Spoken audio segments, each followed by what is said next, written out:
هدف كاسدتك مسلم كوقفك مركو مسلم نقضه ويول أما قول وراد عينيه لكن نرشو أهداف يريرو كسوكا يسيلاده وحال الربا أهداف يريرو سوكا إني أخد ميسو هدف كوين يعني وحكستو هدف كوين كوي عنيا وإنو النقضة وحان معنا يلتي ومباح ووح بنان نرشنا ولا قربه لكن هدي هدفك كوي دارين أيان كورر إلهي كو قرآنك كو أماني وحليه محي رجال لا تلهيهم تجارة ولا بيع عن ذكر الله وإقام الصلاة وإيتاء الزكاة كوحبا إلهي أماني كوحدا الأماني وحلقت المامي رغنمو الرجال ويان باليدي والرجال محي كسفوبة لا تلهيهم تجارة ولا بيع عن ذكر الله باع مشتركة هي لعقت كسب الشديد كما وعيسو ما إلا وسيسو هدفك وينه إنه صلاة أوجه إنه زكاة الله يماده إنه إلهي عابده إنه حصه إن آخره هرتي سايت الله يخافون ربهم إن الرب قد كعب صريان مالن قلوب تيجي قدوم يسو إذن هدفك وينه waxaan soko oo dhami dabab kuma ridaan ceeriyaan ma ha ka qarin karta mushkilada dadka haysata ugu badan waxa weeyaan ilaahay wuxuu ina leeyahay hada salaada dhamaysan maxaa la yiri fantashiru fil ardi wabtaghu min fadlillah salaada marka dhamaysataan dhulka ku faafo ilaahay arsaaqdiisa raadsada la yiri wadhkurullaha kathira la'allakum tuflihun لكن الكفاف هي التجارة دي وحنا هدي هدف كوين قلضيان إيجا لجو هرتجية ورجال لا تلهيهم تجارة ولا بيع عن ذكر الله وحبذا مركا مانت أهداف تواوين تدتكو إلا بان وحي يريرو سكينكو مشغولا حلقيا بان انت الساعدات كوب حسي سكول كيات ساقدين وكورن يوم القيامة هدات ساقده ما انت ان ساقد نمك وين يشرين halgaya baa inuu leeyahay yaad ceeboobin oo ka waran qiyaamaha marka reer nabi aadam oo dhan la sukeena hadaad ceebowdo yawma tu'raduna la takhfa minkum khafiya reer nabi aadam illa ka u dambeeya goobay taagan yihiin hadaad ceebowdo waxa laga yaabaa inaad siladay noloshu way kugu adagtay fududee oo ka waran maalinta 50,000 oo sanadooda noloshaynu joogno dhammaan imisa 60 سنة 7 سنة 6 سنة كورن مالين كنتم كونوا سندودا هداد عذابنتو انت انجانية النار بل ليس لقاري كان 50,000 سنة مالنا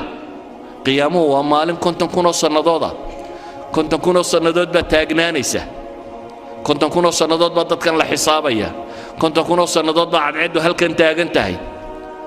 كنتم كونوا سندود بعد واحد هرسانيسا واحد حوكستي ee hadafkaasi aad u xoogsatay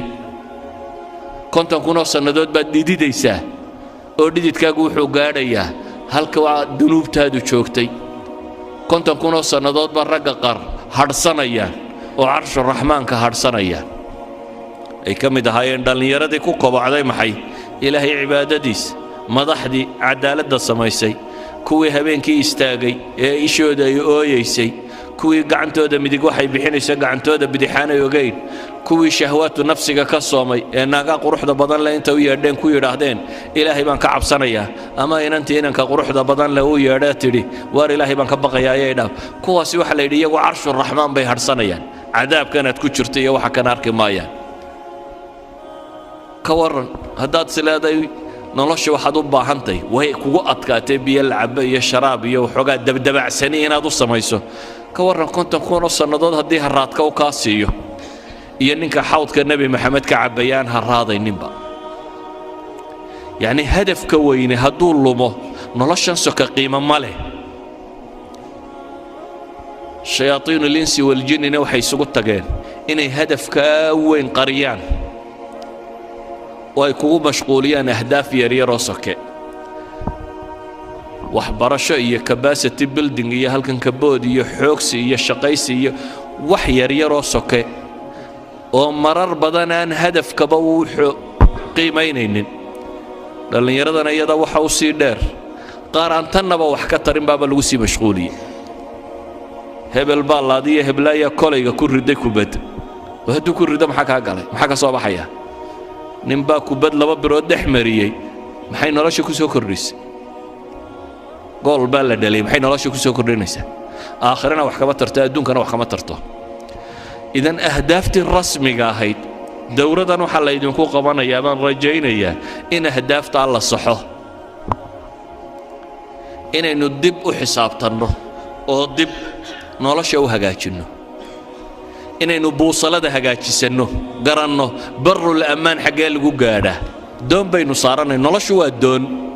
doon badweyn ku dhex jirta hadday buusaladaadu sax tahay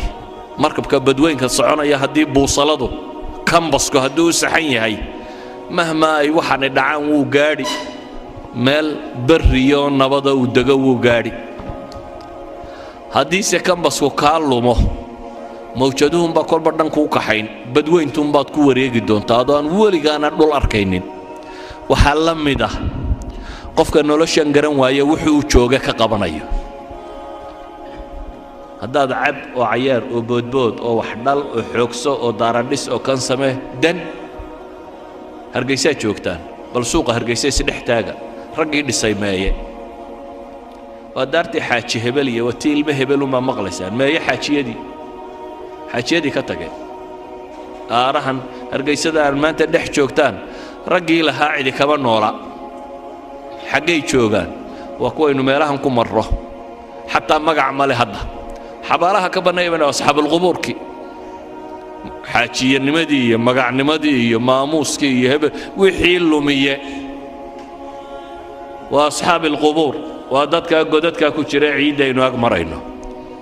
ma waxaad diyaar u tahay inaad danda intaad dhisto ku biirtid kuwa magaclaawe halkaa ku jira aan la kala garanaynin xufradan ay ku jiraan dabcan qaar bay janno u tahay qaarna naar bay u tahay laakiin inaga agteenna waa asxaabulqubuurun waxay isweydiinta le markaa war maxaynu u noollahay dhallinyaroy xaggaa ku socotaa noloshaadu xagga ku socotaa jaamacad baan ka baxay shahaadad baan qaatay shaqo fiican baan helay war waa tegaysaa waxaasoo dhammi waa maalmo waxaasoo dhammi kam labistum cadada siniin baa lagu weydiin doonaa labitnaa yowman aw bacda yowm fas'al ilcaadiin baa ku xigta maalin ama maalin badhkeed noloshii oo dhammi waxay kula noqon maalin ama maalin badhkeed markaad kaleba garan weydaad waxaad leedahay fas'al ilcaadiin kuwii tirin jiray bal ha la weydiiyo adigu inay maalin tahay iyo inay maalin badhkeed taad kala saari kari laaday ee bal cid labadaa kuu kala rajaxda ha la weydiiya baa taagan tahay oo nolosha ma maalin badhkeed baad dooratay marka ayuha alikhwa hadafka aynu raadacaynayno adiga lagaaga baahan yahay hadafkaa wixii lagu gaadhi lahaa cilmiya ragannimo ah xoogsiya dadaala adigaa lagaa rabaa inaad la timaado adiga jid baa lagugu talagalay guul iyo guuldarro iyo waxan waa iska meel soke adiga waxaa lagaa rabaa inay naftu kaa baxdo adoo rabbigaa caabudaya adigoo ariiqa saxa ah haya waxaa lagaaga baahan yahay as'ilada kugu soo beeganta nolosha inaad ka jawaabi karto oo aad uga jawaabi karto hadafkii lagu abuuray wixii aad ku gaadhayso kelmadeydu markaa waxay ku kooban tahay nolosha yoolkeedu yuu idinka qaldamin ilaahay waxaan ka baryayaa subxaanahu wa tacaala inuu ina wada sugo inuu inagu sugo ariiqa xaqa ah inuu inaga badbaadiyo cadaabkiisa inuu inagu sugo jidka jannada loo maro kuwii islaamnimada ku dhintayna laynaga yeelo subxaanahu wa tacaala